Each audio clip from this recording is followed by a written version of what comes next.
O Senhor o tomou. Olá, espero que você esteja bem. Nós estamos aqui mais uma vez, hoje para darmos continuidade ao estudo de Jó. Hoje o capítulo 30, mas antes eu quero fazer, como fazemos em todos os estudos aqui, deixar 3 pedidos. E o primeiro pedido é para que você não apenas curta, mas compartilhe esse estudo com outras pessoas, porque certamente outras pessoas serão abençoadas. O segundo pedido é para que você adquira a Bíblia 365, porque através dela você vai ler um trecho do Antigo Testamento, um trecho do Novo Testamento, um trecho de Salmos e um trecho de Provérbios. Com isso, a nossa intenção é que você venha ler a Bíblia toda em um ano. Então se comprometa com esse propósito, porque certamente você será abençoado. E o terceiro pedido é para que você participe de pelo menos um dos estudos que disponibilizamos ali na igreja. Então temos estudos às segundas, às quartas, às quintas, aos domingos. São dias e horários distintos, com a intenção de alguma forma você poder participar de pelo menos um desses estudos. Então na descrição aqui desse estudo no YouTube você pode ver aí os dias e horários, temas dos estudos. Você também consegue ver isso na nossa página no Instagram, na agenda da semana, que fica fixada toda semana. Postamos ali a agenda da semana, então fica fixado para que você tenha acesso à programação ali da igreja. Depois desses pedidos, quero ler com vocês aí hoje Jó capítulo 30, do versículo 16 até o versículo 23. Então diz assim o texto: E agora esvai-se a minha vida, estou preso a dias de sofrimento. A noite penetra os meus ossos, minhas dores me corroem sem cessar. Em seu grande poder, Deus é como a minha roupa, ele me envolve como a gola da minha veste. Lança-me na lama e sou reduzido a pó e cinza. Clamo a ti, ó Deus, mas não me respondes. Fico de pé, mas apenas olhas para mim. Contra mim te voltas com dureza e me ataca com a força de tua mão. Tu me apanhas e me levas contra o vento e me joga de um lado a outro na tempestade. Sei que me farás descer até a morte, ao lugar destinado a todos os viventes. E a gente vê então Jó falando da realidade dele, não é assim? Então nós vimos aí no capítulo de ontem, capítulo 29, Jó falando a respeito de como que ele era no passado, a saudade que ele tinha do passado, mas agora ele está falando então a respeito do presente dele. Para isso eu queria ler aqui então o comentário, o Jó, introdução e comentário de Francis Andersen. O livro é da série Cultura Bíblica da editora Vida Nova. Já falei aqui, já citei esse livro, outros livros também. Então vale a pena você procurar cada um desses livros, adquirir, porque certamente vai te ajudar aí na leitura de Jó. Mas nessa série Cultura Bíblica, você tem aí então todos os livros da Bíblia, comentário versículo a versículo, e certamente você vai ser enriquecido, será enriquecido aí com a leitura, a aquisição dessa coleção e a leitura dela. Então, aqui no comentário, diz o seguinte: o Senhor deu, capítulo 29, o Senhor o tomou, capítulo 30. O contraste dificilmente poderia ser mais extremo.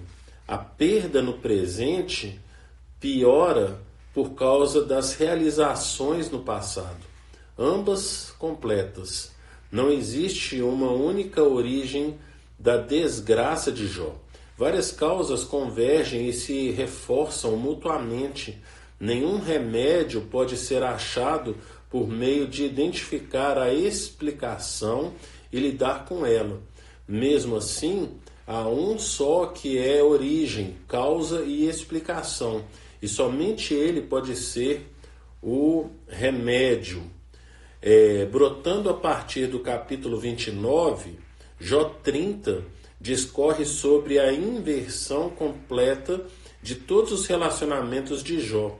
O que Deus lhe fez, versículos 16 a 23, que foi o que nós lemos, está engastado no meio daquilo que os homens fizeram, do versículo 1 até o 15 e do versículo 24 até o 31. Mas estas não são duas experiências que se distinguem entre si, e o poema inteiro é um tumulto. Emoções conflitantes reúnem-se na alma de Jó. Está em miséria, revela-se zombador, ultrajado, abandonado. Então essa é a realidade aqui do nosso amigo Jó.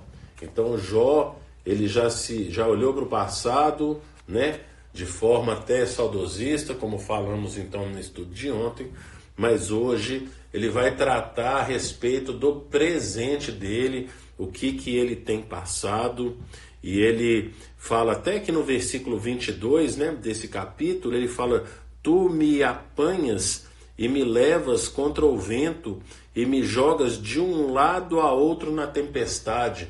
Então, Jó, ele perdeu totalmente o controle da situação. E uma das coisas que são necessárias para o cristão é exatamente entender que ele não está no controle, mas que ele deve confiar em quem está no controle. E para isso, Deus faz o que é necessário para que a gente venha entender essas coisas.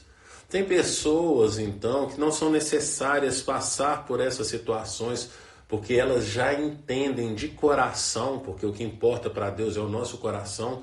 Então, no coração dela, por mais que ela possa, então, estar numa situação tranquila de vida, eles têm essa confiança de que Deus está no controle. Tem uma música antiga que fala: no controle tu estás. Então, saber de que verdadeiramente Deus está no controle. O problema é que às vezes nós queremos tirar a direção ali de Deus, queremos guiar nós mesmos as nossas vidas, né? No sentido de que achamos que sabemos fazer escolhas. Nós não conhecemos o amanhã, não é assim? Então, se não conhecemos o amanhã, como podemos saber quais escolhas devemos tomar? A gente não sabe se amanhã vai ser um dia bom ou se amanhã vai ser um dia mau. Então, fazemos escolhas olhando sempre que o vento está soprando a favor, mas nem sempre é assim. Então Deus permite que essas coisas aconteçam na vida dos seus servos, para que eles sempre se lembrem e jamais se esqueçam que quem está no controle é Deus, e que nós devemos confiar que Deus está fazendo o que é o melhor para nós. Eu me recordo, então, né, de quando meu filho era pequeno, e criança, né, ela é sempre espontânea. Então, às vezes, quando eu precisava ir com ele em lugares movimentados, me lembro das vezes que estive com ele no centro da cidade, então ele me dava a mão, mas ele nem olhava para os lados. Então eu andava, eu atravessava, eu parava, então a hora que eu parava ele parava, a hora que eu andava ele andava, porque ele não ficava olhando se vem carro, às vezes nem sabia do perigo dos carros, mas ele confiava. E assim temos que ser então também na mão do nosso Pai, darmos então a mão para ele, confiando que ele vai fazer o melhor. Então, se ele atravessa, eu atravesso; se ele para, eu paro; se ele retrocede, eu vou retroceder também, né?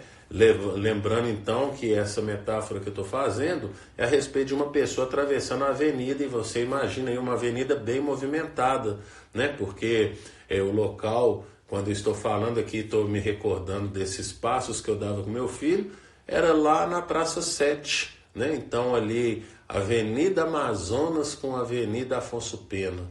Então imagina você com uma criança aí de 5, 6 anos de idade e atravessando a rua com ela. E ela sem olhar para os lados, porque não preocupava, estava despreocupado confiando no pai.